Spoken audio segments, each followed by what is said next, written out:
Want to advertise your business in a cost-effective way? It's time to give podcast advertising a try. Research shows a high rate of podcast listeners made a purchase as a result of an ad they heard on a podcast. Visit podbean.com/brands to launch a cost-effective podcast advertising campaign in minutes. That's podbean.com/brands. Welcome to the latest episode of 5 on the Floor on the 5 Reasons Sports Network. Thanks for joining us on your favorite podcast app. We're on Podbean, Spotify, Google Podcasts, Apple Podcasts. We're also on Dash Radio every single weeknight at 7 p.m. Also, check out the 5 Reasons YouTube channel. The 5 Reasons YouTube channel. We got a ton of shows there. Dono Daily every single day at 3 o'clock. My show's starting 9 every Tuesday and Wednesday at 9. Before Floor, an hour before every game. Dolphins postgame, Dolphins pregame. Heat post-game, post-up 5R. I'm telling you all this because if you were subscribed, you would get all of this to your inbox. So make sure that you do that. Also, check out 5reasonsports.com. Spell that out, F-I-V-E, reasonsports.com for the latest from all of our writers without a paywall. Also, check out the great sponsors of the 5 Reasons Sports Network. We got a Heat fan in the house. He was in the house yesterday suffering through it with all the rest of you. Eric Rubenstein is who you want to reach out to if you've got any kind of an issue, personal injury, medical malpractice, car accident. He is the guy. He's been a Heat fan since 1988. That's right, before most of the people around this podcast were even born, not me and Greg.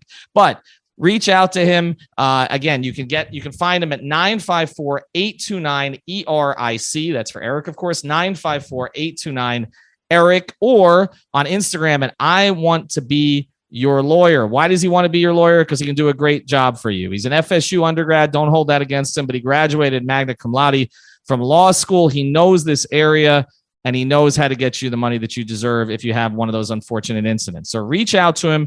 He's Eric Rubenstein. Again, 954-829-ERIC. And now, tonight's episode. Down to Biscayne. Yeah. 5 on the floor, ride for my dogs. Where here's the thing, you can check the score. Hustle hard, couple scars, wearing bubble frogs. Just like Butler said, you in trouble, y'all. Kept the floor playing, got an all band. Y'all seen the block, stop with one hand. And Pat we trust, it's power, have the guts. We're here to bring the heat, y'all can hang it up. Welcome to 5 on the Floor, a daily insider show on the Miami Heat and the NBA, featuring Ethan Skolnick, Greg Sylvander, and Alex Toledo, plus others from the 5 Reasons Sports Network. All right, Ethan Skolnick back on 5 on the Floor. Here's tonight's floor plan. I got Greg Sylvander, I've got Alex Toledo, and what we're going to try to do tonight is not go over the ground that we've been doing for the past few days. So if you want to check out the episode we did last night, Alex and I did from the arena after the loss to Denver, in which we pretty much broke down what's going on with the play of Bam Adebayo and Duncan Robinson in particular. This is not about their play. This is about money, okay? And the reason that I want to get into this is because whenever players struggle who are making some money, I start to get these tweets, okay, these mentions, with everybody saying, well, they're paying this guy this, so they couldn't get this guy. And what we want to do is break down for you tonight what these contracts actually affect and what they don't. And in particular, we're going to start with the Duncan Robinson deal because that one's gotten a lot of attention. $90 million is a number that everybody's talking about. Even Max Strus, his friend, somebody who's supportive of him, was supportive in the press conference, mentioned the $90 million as a way to compliment Duncan, to say, well, obviously he knows what he's doing. He made $90 million. He's making $90 million. But the very fact that it's out there in the space, I talked to Gad Cartagena about this on my show this morning on Starting 9. The fact that everybody knows the number means that this is going to be a narrative, not just now, but for as long as Duncan Robinson is with the Miami Heat. He's going to be pressed up against this contract. It's never going to be about his play. It was the same for Whiteside. It was the same for Waiters. It was the same for Tyler Johnson. It was the same before that for Eddie Jones and Brian Grant, where as much as Eddie and Brian contributed, and Brian did a lot of things he wasn't supposed to have to do when he came here because he was supposed to be the starting power forward next to Zoe, and that never materialized because Zoe got sick. Brian was always compared to his contract instead of what he was doing on the floor. But there are some reasons that contracts matter, and there are some reasons that they don't have any effect on anything else. Okay, so I'm going to go to you with this first, Greg, okay? Did the Duncan Robinson re-signing prevent the Heat from doing anything this offseason? Absolutely not. Functionally, no. I mean, there are some creative things we can talk about that I think the most avid transaction followers would be able to point out. But for the most part, Duncan Robinson was their own free agent. He really didn't negotiate anywhere else. This was kind of signed, sealed, and delivered as free agency started. As I'm looking back, the Kyle Lowry signing, Woj was tweeting about that at 6:38, and not much after that, Duncan Robinson was announced as well as having agreed to the 5-year, $90 million deal with the early termination option on year 4. So it's like, this is, I think, what Heat fans need to understand is that Duncan Robinson's $15 million this year, or $16 million, or whatever it accelerates to as the years go on, that was never going to be functional spending money for the team. They had the ability to exceed the salary cap to retain him, but if they had not done that, they wouldn't have had $15 million of spending power, because everyone must remember that they picked up the team option on Goran Dragic, and they never were a cap team. So they never had salary cap space. So this idea that they could have, used the $15 million to go get DeMar DeRozan, for instance, that's just completely, it's not the way that the salary cap works.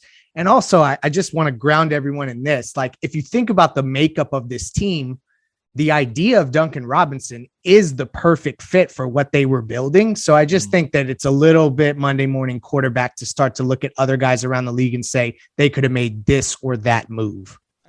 Isn't there some similarity here to what we were talking about last year with Jay Crowder? I mean, it's a different situation because that was about years and all the rest, but people talked about paying Myers Leonard, right? Which obviously did not work out well for a multitude of reasons, but paying Myers Leonard prevented them in some way from re-signing Jay Crowder, right, Alex? And that was just myth. Like there was nothing to that. And in fact, the Myers Leonard contract ended up becoming a vehicle that maybe they didn't use it the best way ultimately, but a vehicle that they could use.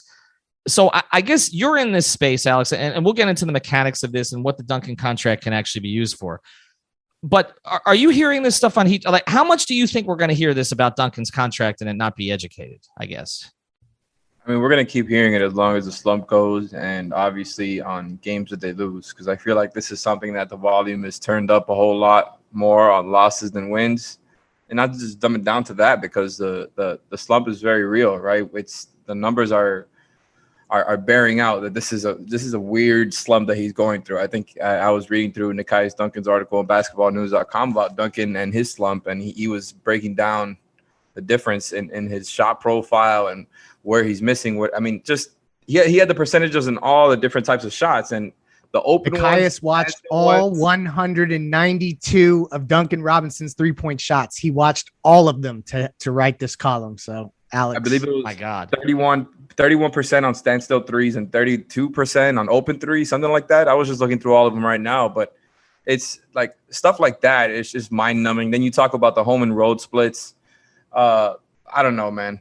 I don't know what to say with Duncan at this point, but when you talk about the fans, it's going to be like your mentions are going to be filled with that every night as long as they're losing, right? He's going to be the mascot, especially on nights like last night. He goes 1 of 9. He was the only noticeably bad player last night. That's I think the difference last night, right? He stuck out like a sore thumb, I feel like. But other nights, not him all the time. You know what I'm saying? Like, he's the mascot for everything wrong with the Heat when they lose. It's a great way of putting it. Yeah. I mean, I started last night in the Denver game and I wasn't on with you guys post game. It was the first time when I looked at Duncan Robinson in his face, he looked like he had lost confidence. Like you could see it. And I don't want to be body language guy, but like it was visible. And I think even the way the players responded after was it kind of, it shows that they saw some of that it's impacting him. But I just think it's interesting that the idea of trading him is becoming so relevant so soon. One, because it's not even possible until I don't know that they've even set the date, but it's sometime. What is it? December 15th for him? Yeah, I believe so. Well, at that point, I mean, you look around the league, what trade are you really even making that makes any kind of sense that would make that fits this roster? I don't know. I just feel like it's like that part of it is where we veer off into the weird territory. And looking in hindsight, I don't know how anyone could have thought that they would have been able to spend $15 million elsewhere. Well, the other part of it is this thing that Heat fans get. It's not just them; it's fans of all teams. But this idea, our guy's playing poorly, so let's trade him at his lowest value because other teams are going to want the guy now that we don't want, right? Like they're all going to want him. And it's one thing to talk about a guy like, we talked about Waiters and Whiteside and everything else, and kind of those, we thought those were untradeable contracts. I mean, ultimately, the Whiteside contract got flipped in a trade that ended up getting Jimmy Butler to Miami, not directly, but it was kind of part of the deal. So I think that this idea again that a Duncan contract now would be able to get you the assets you want. It's one thing to say you can move it eventually. Yes, I believe you could move it eventually because I do think a guy who's shown that kind of prowess in the league as a shooter is going to have value to someone eventually. Okay. It's not like Whiteside pouting while making $25 million a year. Duncan Robinson is trying. Okay. And he's trying too hard, right? I think that's part of the problem right now. And I think people misinterpreted my tweet last night where I talked about it's the contract, right? Like about the fact that he shot 48% from three at home 2 years ago to 41% last year, down to 24% this year, right? And so I said, it's got to be the contract. I don't mean it's the contract like he decided to take his ball and go home like Hassan did, okay? He's trying too hard. And I think we talked about this. I don't want to get in the weeds of the basketball part of this because Alex and I did this last night, but I think it started as adjustment, okay, to what's going on in terms of the way he's being defended, the way that he's being used, the different personnel, etc. But then when it didn't go well for him early, that combined with him hearing about it, a guy who I do think he's a podcaster too. Okay. And could we stop with a podcaster? Podcasting is the easiest thing I do all day. Okay. This idea that Duncan Robinson, by doing a podcast every 2 weeks, okay, is somehow he should be in the gym. He should be in the gym. It's affecting his shooting. This is what we heard about with Tyler Hero, right? Like when he went to Rolling Loud, okay, and he's on stage, or that he was with Jack Harlow. He should be in the gym, like at 10 o'clock on a Sunday night. Like he should be. Two sides of the same coin, huh?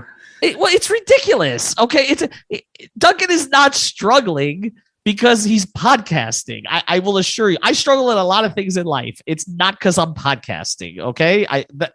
I'm pretty sure that's not my issue. People will tell me what my issues are. That's not it. Okay. So let's stop that. Okay. And let's stop the fact that he's not trying. He's trying too hard. As I said to Alex last night, it's like when you try to sleep, you can't. Okay. And I feel like he's forcing it. All right. He's like, shut your eyes harder. And suddenly you're going to sleep. That's not how it works. Right. So I want to be clear on that. And I want to go to Alex here that's not what it is. But what I was trying to say was, I do think the contract has become an issue for him now because he wants to live up to it. And so he can't relax basically. Alex, go. So I'm reading something here that says Duncan Robinson cannot be traded until March 3rd because he re-signed using bird rights with a 20% raise in salary, and Heat are now over the cap. I don't know if that's accurate. But see, I read that same thing. Did you see that? Was that on Spoke Track?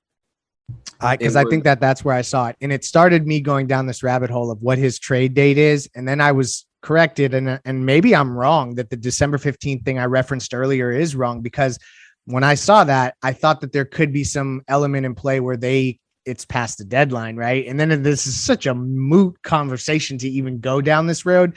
But let's just back it up to the offseason for one more second before we just shelve that. Because shout out to my boy Nick Swisho Mode on Twitter, because his mentions, including yours, Ethan's, somebody came in and said they should have spent that money on DeMar DeRozan.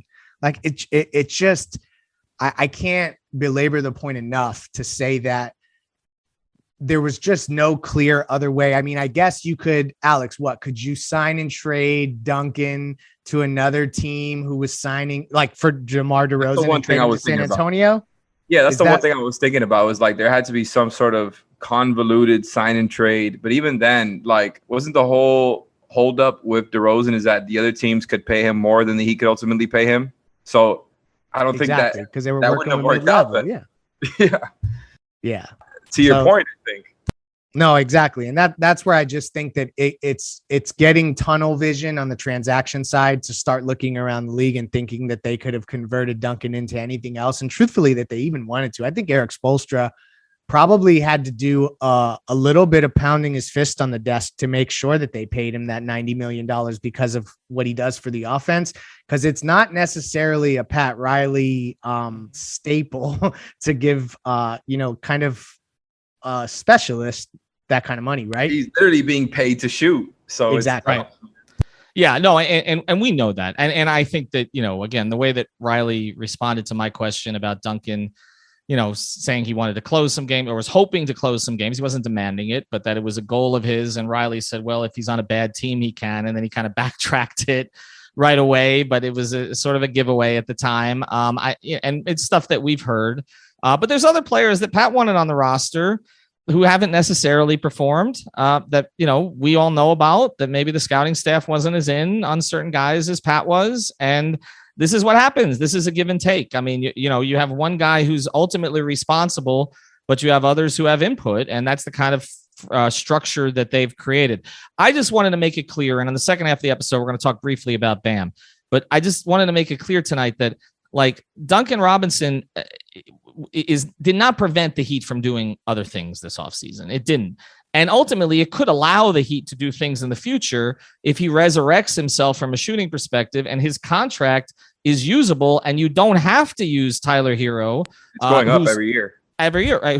Right, exactly. That's one of the ways reason they structured that way. And you don't have to use Tyler Hero, whose contract was going to be difficult to use, and who at this point is outperforming his contract probably as much as any player in the entire NBA. Okay. And you wouldn't be able to get a high price player with Tyler's contract until he's extended. So I just, again, we wanted to make that point because I do think it's correct to criticize. It's okay to criticize performance. It's okay to criticize decision-making from the front office, but it's not okay to get the facts wrong as far as how it affects the cap mechanics. All right, when we come back, we're going to do 5 minutes here on BAM because I think that's useful. Before we do, I want to tell you about Therapist Preferred. Go back to our code 5RSN, get the best premium CBD, the tincture, the sports cream, the gummies, all of that stuff you can get at therapistpreferred.com. The code is 5RSN, 25% off. 25% off. This is the best stuff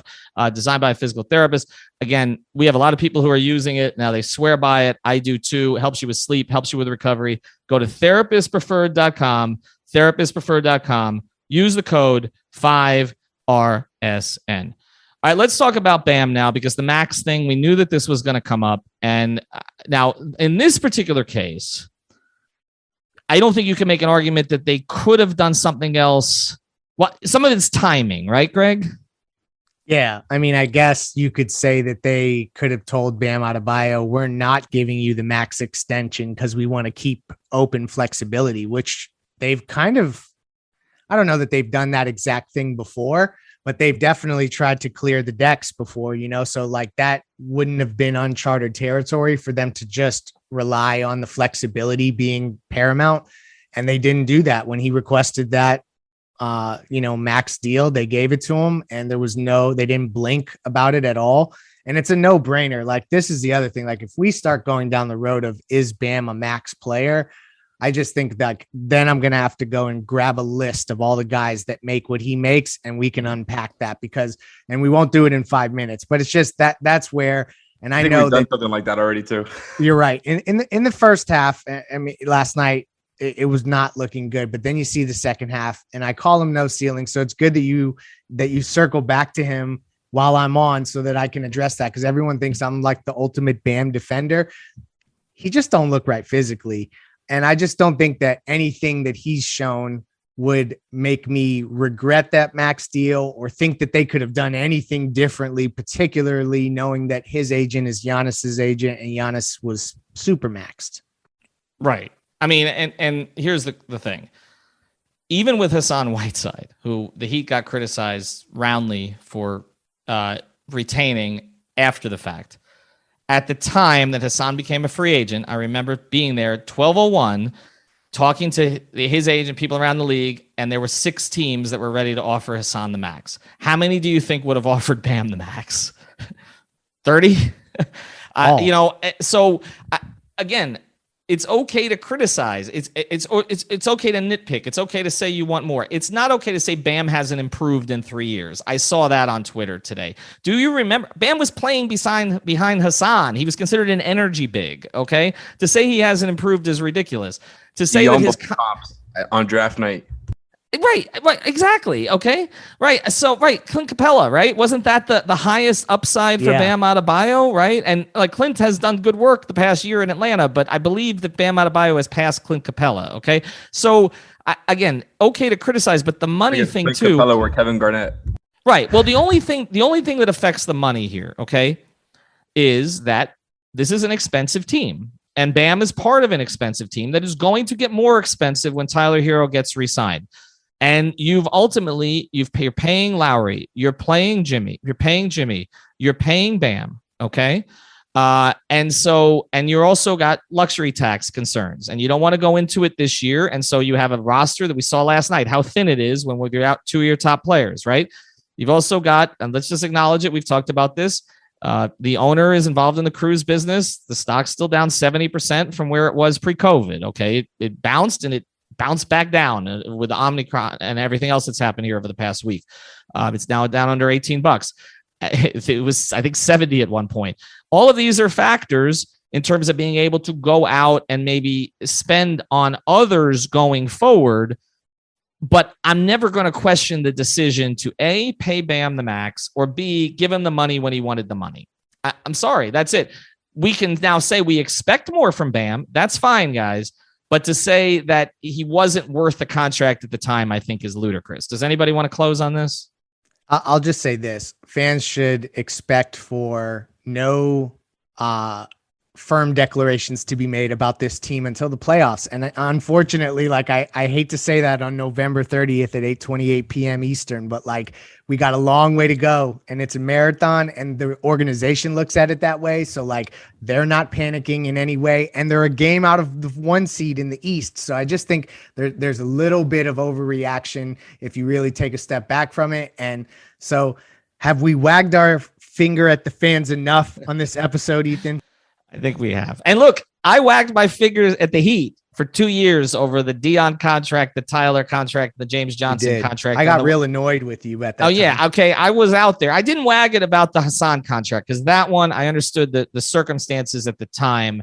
It was a bet on the organization to be able to get him to care after he got the money, and it was a bet that they lost. Essentially, that's what happened.